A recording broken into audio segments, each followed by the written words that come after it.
हे Korean जगह viewers, this is mega Bansal और आज हम बात करने वाले हैं इटर्नल लव के एपिसोड 8 की। So let's get started. लीशु को अंदर लेबर पेन होता है। हेवनली लॉर्ड कहता है बच्चा अजीब है, कुछ ही दिन में जन्म लेने वाला है। यांगकू कहता है शायद बच्चे को कुनलुन माउंटेन की डिवाइन एनर्जी मिल गई हो या फिर गोल्डन लोटस की ब्लेसिंग हो। हेवनली लॉर्ड एग्री करके कहता है मो युआन साधारण इमॉर्टल नहीं है, आखिरकार वो हेवनली फादर का इकलौता डिसेंडेंट है। गोल्डन लोटस की ब्लेसिंग से ये बेबी हो रहा है तो ये ऑर्डिनरी नहीं हो सकता। अंदर लीशु दर्द में होती है। सुजिन कहती है हाइनेस को 7 दिन हो गए हैं, मुझे डर लग रहा है। हेवनली लॉर्ड उसे डरने को रोकता है। तभी मेड बताती है कि प्रिंस हुआ है। सभी खुश होते हैं, आसमान जगमगाने लगता है। हेवनली लॉर्ड देखकर कहता है ये अच्छा साइन है। बाहर सभी हेवनली लॉर्ड को ग्रीट करते हैं। यांगकू कहता है जब मो युआन ने जन्म लिया तब ऐसा नजारा हुआ। बर्ड्स चलाती है। हेवनली लॉर्ड कहता है ये अमेजिंग है, सेलेस्टियल ट्राइब का राजा आ ही गया, आज से उसका नाम ये हुआ है। सभी हेवनली लॉर्ड को कंग्रेचुलेट करते हैं। ये हुआ, ये हमारा मेन लीड है जो आने वाले टाइम में सेलेस्टियल ट्राइब का लॉर्ड बनेगा। बाद में सुजिन ये हुआ के पास जाती है। लीशु कहती है तुमसे 20,000 ईयर्स छोटा है, इसका तुम अच्छे से ख्याल रखोगी ना। सुजिन खुशी से एग्री करके ये हुआ को खिलाने लग जाती है। यहाँ एक लड़की 10 माइल पीच ट्री वुड में घुसती है। तभी जियान कहता है ये स्नेक स्पिरिट यहाँ कैसे घुस रही है। लड़की का नाम चाओ शिंग है। वो कहती है मैं बाइजन से मिलने आई हूँ। बाइजन कहता है जियान मुझे ढूंढते हुए यहाँ कोई क्यों आएगा। जियान कहता है अब सभी को पता चल गया कि तुम्हें तुम्हारे घर में ढूंढने की जरूरत नहीं, बस यहाँ आ जाओ। बाइजन शाओ शिंग के हाथ में बॉटल देखकर कहता है ये तो फिफ्थ सिस्टर का है, इससे वो ड्रिंक करती है। जियान कहता है मो युआन ये बॉटल यहाँ से ले गया। बाइजन शाओ शिंग से क्वेश्चन पूछता है। फ्लैशबैक में दिखाया जाता है स्नेक स्पिरिट को लोग मारते हैं, सीन उसे बचाती है। बातों ही बातों में उसे पता चलता है कि शाओशिंग का कोई नहीं है। तभी वो उससे बॉटल देकर कहती है ये बॉटल उन्हें दिखा देना। यहाँ शाओशिंग कहती है उन्होंने अपना नाम नहीं बताया बट बॉटल देकर बाइजन को ढूंढने के लिए कहा ताकि वो मुझे ले ले। बाइजन शौक में पूछता है तुम्हें ले लूं? शाओशिंग कहती है मैं आपकी हूँ, अब मैं पूरी जिंदगी आपको फॉलो करूंगी। बाइजन मना करके कहता है मुझे कभी भी सर्वेंट की जरूरत नहीं पड़ी है, सीन ने तुम्हें मेरे पास भेजा होगा क्योंकि तुम्हारे पास रहने की जगह नहीं होगी। शाओशिंग एग्री करके कहती है घर नहीं है मेरे पास, सभी मुझे बुली करते हैं। फॉर्चुनेटली हाई मॉर्टल वहाँ से गुजर रहे थे तो उन्होंने मुझे बचा लिया। बाइजन कहता है अगर ऐसी बात है तो मैं तुम्हें फॉक्सटेल में ले चलता हूँ, वहाँ मेरी मदर है, उनके पास कोई सर्वेंट नहीं है, तुम उनके साथ रहना। शाओशिंग खुशी से ग्रीट कर दिया है। यहाँ फॉक्स क्वीन लड़की को देखकर कहती है फिफ्थ सिस्टर ने तुम्हें सिलेक्ट किया तो तुम यहाँ रुक सकती हो। वो मीगू को उसे संभालने को कहकर कहती है जब पाइशान वापस आएगी फॉक्स किंग और मैं यहाँ से चले जाएंगे, वो ही यहीं रुकेगी, तुम दोनों फ्यूचर में उसका ख्याल रखना। मीगू एग्री करके शाओशिंग को अपने साथ ले जाता है। लड़की जाने से पहले बाइजन को निहार के चली जाती है। जियान बाइजन को चढ़ाते हुए कहता है पीच ब्लॉसम हो रहा है। बाइजन कहता है क्या? फॉक्स क्वीन कहती है मेरे 5 बच्चे में बाइजन ही सबसे गुड लुकिंग है, अगर ये लड़की होता तो बाइशान उसके आगे टिकी नहीं पाती। बाइजन बहाना मार के चला जाता है। फॉक्स क्वीन कहती है मेरा बेटा शुरू से तुमसे ही चिपका हुआ है, तुम उससे परेशान नहीं होते क्या? जियान कहता है उसके बिना सोना लगता है। यहाँ दी फैंग जियान और बाइजन को बताता है सीएन गायब है, साथ में मास्टर की बॉडी भी नहीं मिल रही है। दोनों शॉक हो जाते हैं। सीएन यहाँ फॉक्सलैंड में बेहोश मो युआन के बगल में पड़ी होती है। सभी वहाँ पहुँच के उसे देखकर उसकी चिंता करते हैं। बाइजन कहता है पागल लड़की, वॉर से ऑलरेडी इंजर हुई है, अभी अपनी लाइफ को केयरलेसली इतना ले कैसे सकती है ये? जियान चेक करता है। फॉक्स क्वीन उसकी हालत चेक करके कहती है अब क्या करें हम, ये तो सांस भी नहीं ले पा रही है, हमें जल्दी कुछ करना होगा। जियान कहता है चिंता मत करो, हम इसे बचा लेंगे। बाइशान ने अपने दिल से ब्लड लेकर मो युआन को पिलाया है, उसके लिए जिंदा रहना पहले ही डिफिकल्ट है, अब क्रॉस एसेंस रिपेयर ही इसे बचा सकता है। फॉक्स किंग कहता है तो मैं दे देता हूँ। जियान कहता है तुम्हारी आधी एसेंस चली जाएगी। फॉक्स किंग कहता है मेरी बेटी को बचाने के लिए मैं अपने हाफ एसेंस दे दूंगा। फॉक्स क्वीन मना करके कहती है नहीं, तुम फॉक्स किंग हो चिंगचू के, तुम्हें 5 लैंड पे रूल भी करना है, मैं करती हूँ। जियान कहता है हर इमॉर्टल की डिफरेंट ब्रेथ होती है, अगर तुमने क्रॉस रिपेयर एसेंस में अपनी एनर्जी लगा दी तो तुम्हारी मैजिक ब्रेथ में अफेक्ट करेगा, इससे बाइशान और तुम दोनों डेमन बन सकते हो, तुम उसे तो क्या खुद को भी नुकसान पहुँचा दोगी। फॉक्स क्वीन कहती है मुझे उसकी चिंता नहीं, सभी जाओ। तभी जियान कहता है इतनी जल्दबाजी क्यों कर रही हो, मुझे बताने तो दो। फॉक्स क्वीन चिल्ला के पूछती क्या बताओ। जियान कहता है डिवाइन फ्यूनरल ग्रास, उससे तुम अपनी मैजिक ब्रेथ को प्योरीफाई कर पाओगे तो तुम दोनों बच जाओगे। फॉक्स क्वीन पूछती है कहाँ है वो? जियान कहता है यिंगजो में, ईस्टर्न सी के पास, बट हेवनली फादर को लगता था कि ये हेवनली लॉ के खिलाफ जाएगा, इसलिए उन्होंने वहाँ 4 बीस्ट गार्ड रख दिए। फॉक्स किंग पूछता है 4 बीस्ट गार्ड? जियान कहता है हाँ, हेवनली फादर ने उन्हें अपनी आधी से ज्यादा एसेंस दे दी। अगर मोयुआन होता तो वहाँ से कुछ भी नहीं ले पाते। फॉक्स किंग कहता है मैं जाता हूँ। बाइजन कहता है मैं भी साथ चलता हूँ। फॉक्स किंग मना करके कहता है मैं अकेला चला जाऊंगा, अगर मुझे कुछ हो गया तो तुम चिंगचू को लीड कर लेना। जियान कहता है सब मुझ पे छोड़ दो, जल्दी लौटना, अब कुछ ही घंटे बचे हैं। फॉक्स किंग चला जाता है। यहाँ लीजिंग कुल्लू माउंटेन में पहुँचता है। सभी डिसिप्लिन उसे वहाँ घेरते हैं। डिफेंग कहता है भले ही सेलेस्टियल ड्राइव और गोस्ट टाइप में अलायंस है, बट कुल्लू माउंटेन और गोस्ट टाइप का हिसाब किताब पूरा नहीं हुआ है। लिंग्यू और मास्टर तुम्हारे फादर की वजह से नहीं रहे, तुम्हारी हिम्मत कैसे हुई यहाँ आने की? लीजिंग कहता है मैंने गलती से आप सभी को अपसेट कर दिया, मैं सीएन से मिलने आया हूँ। जीलान कहता है तुम्हारी हिम्मत कैसे हुई कि तुम यहाँ उससे मिलने चले आए? पहले यहाँ उससे मिलने कौन आया करता था? किसने शानू के साथ हाथ मिलाया जिससे मेरे मास्टर और लिंग्यू नहीं रहे, फिर भी तुम उससे मिलने आए हो? वो जैसे ही गुस्से में बढ़ता है दीफेंग उसे रोक देता है। लीजिंग रिक्वेस्ट करके कहता है मैं वो लाया हूँ जो सीएन चाहती थी। दीफेंग कहता है सीएन गायब है, वो यहाँ नहीं है, जो भी तुम लाए हो अब उसे नहीं चाहिए, चले जाओ यहाँ से। सभी डिसिप्लिन चले जाते हैं। लीजिंग शॉक में खड़ा रहता है। बाद में दीफेंग मोयुआन की तलवार को देखकर कहता है मास्टर, सीनियर होने के नाते मैं सीएन का ख्याल नहीं रख पाया, आप चिंता मत करो, जहाँ भी सीएन आपको ले गई होगी मैं आप दोनों को ढूंढ निकालूंगा। वो रिस्पेक्ट देते हुए कहता है वो लोग जहाँ भी होंगे, जिधर भी होंगे, मैं आप दोनों को ढूंढ कर निकाल लूंगा। दीफेंग उठकर सभी डिसिप्लिन से कहता है आप सभी के पेरेंट्स हैं, मास्टर यहाँ है ही नहीं, कुलन माउंटेन में अपना टाइम वेस्ट मत करो। सभी डिसिप्लिन मना करते हैं। दीफेंग कहता है याद रखो, मास्टर ने अपनी सोल बेल ऑफ ईस्ट टेम्परर को डिस्ट्रॉय करने में लगा दी ताकि शांति बनी रहे। सेलेस्टियल ड्राइव और गोस्ट ड्राइव अब अलायंस है, बाद में कोई भी गोस्ट ड्राइव में जाकर बदला नहीं लेगा, अब और वॉर नहीं चाहिए, यही मास्टर चाहते थे। सभी डिसिप्लिन ग्रीट करते हैं। सभी डिसिप्लिन कुल्लू माउंटेन को बंद कर देते हैं। जाने से पहले सभी डिसिप्लिन मास्टर और कुल्लू माउंटेन को ग्रीट करते हैं। कुल्लू माउंटेन की गेट फाइनली बंद हो जाते हैं। यहाँ हेवनली लॉर्ड सीएन की सारी शिकायत तीजुन से करता है। वो कहता है उसने हमें फ्यूनरल भी नहीं करने दिया और अब तो वो मोयुआन की बॉडी लेकर गायब भी हो गई। मैं और इमॉर्टल को कैसे और क्या समझाऊंगा? तीजुन कहता है आपके पास बहुत ऑफिशियल है जो हिस्ट्री रिकॉर्ड करते हैं, कुछ भी कहकर लिखवा दो। हेवनली लॉर्ड पूछता है क्या मतलब? दीजुन कहता है कोई बेटर रीजन ढूंढो ताकि आने वाली जनरेशन को पता चले कि गॉड ऑफ वॉर कहाँ गए। हाउ दी के रूल के हिसाब से जब गोस्ट टाइप से वॉर खत्म हुई, हेवनली फादर का बेटा मोयुआन और उसकी फेवरेट डिसिप्लिन प्राइवेट प्लेस में चले गए। वो शांति से गए हैं जिन्हें ढूंढा नहीं जा सकता। हेवनली लॉर्ड कहता है प्राइवेट प्लेस। तीजुन एग्री करता है। बाद में सिमिंग तीजुन से कहता है आप कुल्लू माउंटेन की डिसिप्लिन को फेवर कर रहे हैं।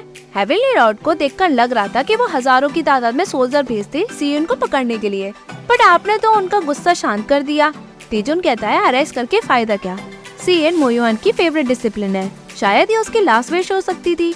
बाइजन अपने फादर फॉक्स किंग का वेट करता है, तभी फॉक्स किंग सामने आ जाता है। उसकी हालत बहुत खराब होती है। वो बाइजन को डिवाइन फ्यूनरल ग्रास दे देता है ताकि वो जियान को जल्दी से दे सके। बाद में जियान बाइशान को हमारी फीमेल लीड जो पहले सीएन थी उसे वो डिवाइन फ्यूनरल ग्रास का टॉनिक पिलाकर फॉक्स क्वीन से कहता है अब तुम अपनी एसेंस इसे दे सकती हो। वो उसे एसेंस देने की तरकीब बताता है ताकि क्रॉस रिपेयर हो जाए। फॉक्स क्वीन अपनी एसेंस बाइशान को दे देती है। बाद में बाइशान को होश आता है। बाइशान कहती है मैं मरी नहीं।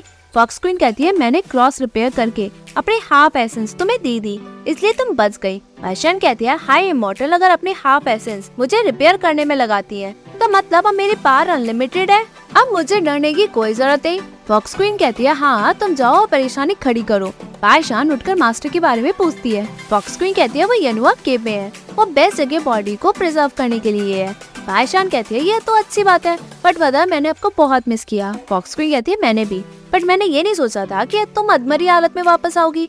भले ही मोयुआन ने तुम्हें हेवनली ट्रेन से बचा लिया हो, तुम गॉड बनने के मामले में आगे तो बढ़ गई, बट भगवान ने टॉर्चर करने का अलग ही मैटर ढूंढ लिया तुम्हें। बाइशान कहती है हाँ हाई गॉड बनना मेरे लिए आसान था, पर भगवान को खुशी नहीं हुई।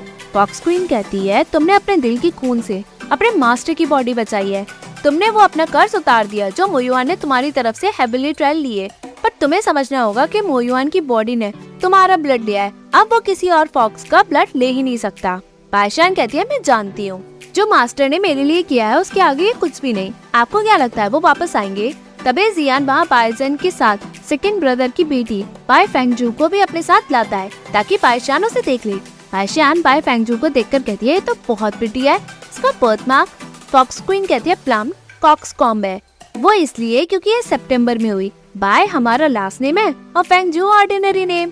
बाय शियान कहती है बाय फेंगजू। वो उसे खिलाते हुए कहती है तुमसे मिलने के लिए ही मैं अपने साथ रिंग्यू को चोरी छुपे लाई, फिर इतना कुछ हुआ, मैं ग्रैंड जिमिंग पैलेस पहुंच गई। तभी बाइजन कहता है सिस्टर मैं तुम्हें लेक्चर नहीं देना चाहता हूँ, बट पूरे रिम में मोयुआन की बॉडी उठाकर सिर्फ तुम ही ला सकती हो और सेलेस्टियल ट्राइब के साथ गोस्ट ट्राइब में परेशानी सिर्फ तुम ही खड़ी कर सकती हो। तुम्हारे साथ के डिसिप्लिन तुम्हें और मोयुआन की बॉडी को पागलों की तरह ढूंढ रहे हैं। पैशन कहती है पहले तो मेरी हैवी इंजरीज थी, उसी कारण मुझे नहीं पता था कि मास्टर कब गायब हो जाएं, तो मुझे ये तरकीब आई। बाइजन कहता है तुम्हें याद है ना कि तुम सीन नहीं हो बल्कि फॉक्स क्लैन ऑफ चिंगचू की पाइशियान हो, हम सभी है यहाँ, फिर भी तुमने अपने दिल से उसे ब्लड पिलाया और मेरे सामने तुम क्यूट बनने का नाटक कर रही थी, मैं उसे अपना ब्लड पिला देता। पाइशान कहती है मुझे मेरे मास्टर का कर्ज चुकाना था, इससे आपको कुछ लेना देना नहीं था। फॉक्स क्वीन कहती है पगली ठीक कह रही है, मोयुआन ने इसके हेवनली ट्रायल लिए और इसने अपने दिल का मैजिक ब्लड मोयुआन को देकर उसका एहसान चुकाया। अगर तुम मोयुआन को अपना ब्लड दे देते तो जब मोयुआन वापस आता वो तुम्हारा कर्ज कैसे चुकाता। बाइजन कहता है आप ठीक कह रही हो मदर। फॉक्स क्वीन कहती है तुम इसका ख्याल रखो, मैं और तुम्हारे फादर सेलेस्टियल ट्राइब में जा रहे हैं, वहाँ नया हायर पैदा हुआ है तो हमें जाना होगा। बाय शियान बाय फेंगजू के साथ खेलती है। बाद में बाय शियान मोयुआन के पास जाकर कहती है मदर की हाफ एसेंस से मैं आपकी बॉडी बचा पा रही हूँ, मैं आपके लौटने का वेट कर रही हूँ ताकि आप कुनलुन माउंटेन वापस पहुँच सके और सभी आपकी पूजा करें। वो रोती है। स्टोरी आगे बढ़ती है। बायशान कहती है जब से मैं आपको अपने साथ ले आई हूँ 70,000 ईयर्स बीत गए हैं, मैं चिंचू से बाहर ही नहीं निकली। सभी डिसिप्लिन अपने घर लौट गए। कुनलुन माउंटेन जहाँ इमॉर्टल की भीड़ हुआ करती थी अब वहाँ कोई भी नहीं आता जाता। सेलेस्टियल ट्राइब और गोस्ट ट्राइब फ्रेंड्स बन गए हैं। गॉड ऑफ वॉर मोयुआन और गोस्ट ट्राइब शिंकांग बस यही कुनलुन माउंटेन के अंदर पत्तियों और नदी में कहीं रह गए हैं। अब कोई भी उनकी बातें नहीं करता। 70,000 ईयर्स बाद बायशान दिखाई जाती है जो मोयुआन के पास पीचवुड लेकर जाती है। बाद में कुछ लिखकर कहती है मास्टर शिंकांग 7 दिन बाद बेल ऑफ ईस्ट एम्परर की सील तोड़कर बाहर आने की कोशिश करेगा, आप चिंता मत करो, भले ही मुझे अपनी लाइफ सैक्रिफाइस करनी भी पड़ जाए, मैं दोबारा उसे सील करूंगी। चिंगचू में बायशियान मार्केट में जाती है, सभी उसे ग्रीट करके आंट कहकर पुकारते हैं। मीगो सामने सामान लेता है। बायशियान उसके पास पहुंचकर कहती है तो माउंटेन पास जा रहे हो, गलती मेरी है, मैंने तुम्हें और शाओशिंग को अपने साथ केव में रखा, तुम्हारी अभी शादी भी नहीं हुई है, अजीब दिख रही हो तुम। मीगो पूछता है आंट कुछ बड़ा हुआ है क्या। वो उसे अपने साथ ले जाकर कहता है हेवनली लॉर्ड के सेकंड बेटे सांगजी फॉक्स टेन में आए हैं। बायशान कहती है तो मैं माउंटेन पास चली जाती हूँ। मीगो कहता है ऐसा नहीं है, अगर आप उनसे कुछ महीने छुप भी ले तो भी आप पूरे साल उन्हें अवॉइड नहीं कर पाएंगी। आपकी शादी उनसे हेवनली लॉर्ड और फॉक्स किंग ने खुद डिसाइड की है, कभी न कभी तो आपको उनसे शादी कर रही होगी, इसलिए सेकंड प्रिंस आपसे मिलने आए हैं। बायशान कहते हैं लाइफ अनप्रेडिक्टेबल है, मैं मर के गायब भी हो सकती हूँ, तो मैं उसे सर्व करके अपना टाइम वेस्ट क्यों करूँ, मैं क्यों सफर करूँ। मीगो कहता है आंट अगर आपको शादी नहीं करनी तो मत करो, बट ऐसे अपने आप को कर्स मत करो। बायशान कहती है मैं बात नहीं करूंगी, बट तुम और शाओशिंग उनका ख्याल रखो, मैं कुछ दिन पीस ट्री वुड में छुपने चली जाऊंगी। मीगो कहता है आंट वो सेलेस्टियल ट्राइब के सेकंड प्रिंस है, आप हमेशा उनसे छुप नहीं सकती। बायशान कहती है जो मैंने कहा वो नहीं करोगी, और जब वो चले जाए मुझे पीस ट्री वुड में आकर बता देना। मीगो एग्री करके चला जाता है। यहाँ सांगजी गुस्सा करके कहता है क्या फिर से वो दोबारा माउंटेन पास में चली गई, उसे नहीं पता कि मैं यहाँ उसके लिए आया हूँ। मीगो एग्री करके कहता है as a ruler of eastern चिंचू वो लोगों को पहले प्रायोरिटी देती है, ट्रेनिंग और असेंडिंग उनकी ड्यूटी है। सांगजी कहता है तुम ठीक कह रहे हो, बट मैं 1 महीने से उसका वेट कर रहा हूँ, मैंने उसका चेहरा तक नहीं देखा, ये रिडिकुलस है। तभी शाओशिंग आकर उसे फ्रूट्स देती है। सांगजी उसे देखकर बहुत खुश होता है। मीगो सोचता है ये शाओशिंग को अच्छे से ट्रीट करते हैं, अच्छी बात है, तो मैंने डील नहीं करता। वो चला जाता है। सांगजी शाओशिंग को पकड़कर कहता है 9 हेवंस पे सबसे ज्यादा प्यार मुझे मिला है, पर जिससे मैं प्यार करता हूँ उसके साथ रहना कितना मुश्किल है। शाओशिंग कहती है अगर आप मेरे साथ रहना चाहते हैं तो आंट के साथ अपनी शादी क्यों नहीं तोड़ देते, वो मेरी सेवियर है, उन्होंने मेरा बहुत अच्छे से ख्याल रखा है, मैं ऐसे ही आपके साथ चल नहीं सकती। सांगजी कहता है बायशान तुम्हें बहुत अच्छे से ट्रीट करती है, इसलिए उसने लॉर्ड ऑफ ट्रेजर का क्लाउड क्लियरिंग फैन भी तुम्हें दे दिया। तुम जानती हो वो कौन है, वो लास्ट डिसिप्लिन है लॉर्ड युआनशी के। नहीं अब नहीं, मेरा नेफ्यू ये हुआ, वो युआनशी का लास्ट डिसिप्लिन है। शाओशिंग कहती है ये हुआ, मैंने बाइजन और जियान को इनके बारे में बात करते सुना है। सांगजी कहता है ये फैन मैंने सुना तो था कि लॉर्ड ऑफ ट्रेजर ने किसी को तो दिया है, पर ये बाईशान के पास कैसे पहुंचा पता नहीं। शाओ शिंग हिचकिचाते हुए कहती है, मैंने सुना लॉर्ड ऑफ ट्रेजर ने ये फैन हाई इमॉर्टल सीएन को दिया, बाद में सीएन ने ये फैन जियान को गिफ्ट में दे दिया, तब से ये फैन आंट के पास पहुंचा, बाद में आंट ने मुझे एक रीजन के लिए दे दिया। सांगजी कहता है, ओह सीएन, हमें अब बात नहीं करनी चाहिए, मेरी शादी बाईशान से खुद heavenly lord of fox king ने तय की है, हमें कोई रास्ता निकालना होगा। तुम यंग हो, तुम्हारी सेट लाइफ हो जाएगी फैमिली और फ्रेंड्स के बिना, भले ही बाईशान ने तुम्हें अपना लिया हो, पर तुम उसके साथ हमेशा नहीं रह सकती। चिंगचू के रूल के हिसाब से वही तुम्हारी शादी अरेंज कर सकती है। क्या तुम ऐसे इंसान के साथ शादी करना चाहती हो जिसे तुम जानती नहीं हो? शाओ शिंग मना करके कहती है, मैं किसी और के बारे में सोच भी नहीं सकती, आप मेरे दिल में रहती हो, मैं आपके साथ रहूंगी भले ही मैं सर्वेंट बनकर रहूं। सांगजी कहता है, अगर ऐसी बात है तो चलो हम सेलेस्टियल पैलेस अभी चलते हैं। शाओ शिंग मना करती है। सांगजी कहता है, हमें एक साथ 1 महीना हो गया है, क्या तुम अब भी फील नहीं करती कि मैं तुमको लेकर कितना सोचता हूँ? शाओ शिंग रोते हुए कहती है, मैं आंट को धोखा नहीं दे सकती। सांगजी कहता है, मैंने उसकी शक्ल तक नहीं देखी, धोखे देने वाली कहाँ से बात आ गई? हमारी अरेंज मैरिज से शादी बंदी है 1 महीने से, अगर वो मुझसे मिलने नहीं आई तो क्या मेरे पास चांस होता कि मैं तुम्हारे करीब आ पाता? ये किस्मत है, आज के बाद मैं तुम्हें प्रोटेक्ट करूंगा, मैं तुम्हें सर्वेंट नहीं बनने दूंगा, बल्कि मैं तुमसे शादी करूंगा। बाद में सांगजी चला जाता है। मेगो शाओ शिंग को आवाज लगा के कहता है, चलो आंट को बुलाने चलते हैं। शाओ शिंग अंदर नहीं होती, मेगो उसे ढूंढता है। सांगजी 9 हेवंस चला जाता है। सामने हमारा मेन लीड ये हुआ उसे ग्रीट करता है। सांगजी चला जाता है। ये हुआ स्नेक स्पिरिट को सांगजी के साथ देख लेता है। ये हुआ पूछता है, क्या हेवनली लॉर्ड वापस आए हैं? जियायुन साथ वाला एग्री करके कहता है, जी वो आज ही वापस आए हैं। बाद में ये हुआ अपना काम करता है। तभी वहाँ लियांग सोंग यानी 3rd बेटे ऑफ हेवनली लॉर्ड वहाँ आता है। ये हुआ उन्हें देखकर ग्रीट करता है। लियांग सोंग पूछता है, क्यों बुलाया मुझे तुमने? ये हुआ कहता है, एम्परर के मेमोज देखी, जोंगरोंग स्टेट में सभी डिजास्टर की बातें कर रहे हैं। क्या आप स्कारलेट फ्लेम गोल्डन टाइगर के बारे में कुछ जानते हैं? गोल्डन टाइगर शिंकांग के अंदर था। 70,000 ईयर्स पहले जब शिंकांग बेल ऑफ ईस्ट एम्परर में सील हो गया, गोल्डन टाइगर तब गायब हो गया।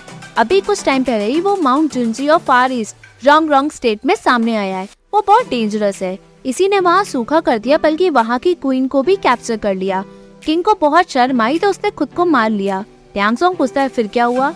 ये हुआ कहता है, वो किंग इमॉर्टल था, उसे डोंगवा दीजुन ने खुद अपॉइंट किया। मरने के बाद उन्होंने यहाँ आकर सारी बात डिटेल्स में बताई। वो मैन्यूस्क्रिप्ट लियांग सोंग को देता है। लियांग सोंग पूछता है, इसलिए तुमने मुझे यहाँ बुलाया? जब से तुम 50,000 ईयर्स के हुए हो तुम सभी मेमोज एम्परर के पढ़ रहे हो, कभी भी तुमने मुझसे बात नहीं की, आज क्या हुआ? ये हुआ कहता है, आज मैंने सेकंड अंकल को देखा। लियांग सोंग कहता है, लौट आया इतनी जल्दी? फादर ने तो उसे वहाँ 3 महीने तक तो रुकने को कहा था, ताकि वो और बाईशान अपना रिलेशन अच्छा बना सके। ये हुआ कहता है, मैं नहीं जानता सेकंड अंकल और बाईशान में क्या हुआ, मैं बस इतना जानता हूँ कि वो स्नेक स्पिरिट को अपने साथ ले आए हैं। जब वो लौटे वो एक लेडी है। लियांग सोंग शॉक होकर चला जाता है। जियायुन पूछता है, हाइनेस मैं नहीं समझा, अगर वो औरत है तो क्या पैलेस में और भी तो औरतें हैं? ये हुआ कहता है, बाईशान ऑफ चिंगचू ने 70,000 ईयर्स पहले स्नेक स्पिरिट को अपने साथ रखा था, ये वही है। जियायुन कहता है, मतलब सेकंड प्रिंस अपनी फियांसी के सर्वेंट को साथ ले आए हैं। बॉडीगार्ड तियांशु कहता है, तो आप चाहते हैं कि 3rd प्रिंस कोई उन्हें बचाने का प्लान बनाए?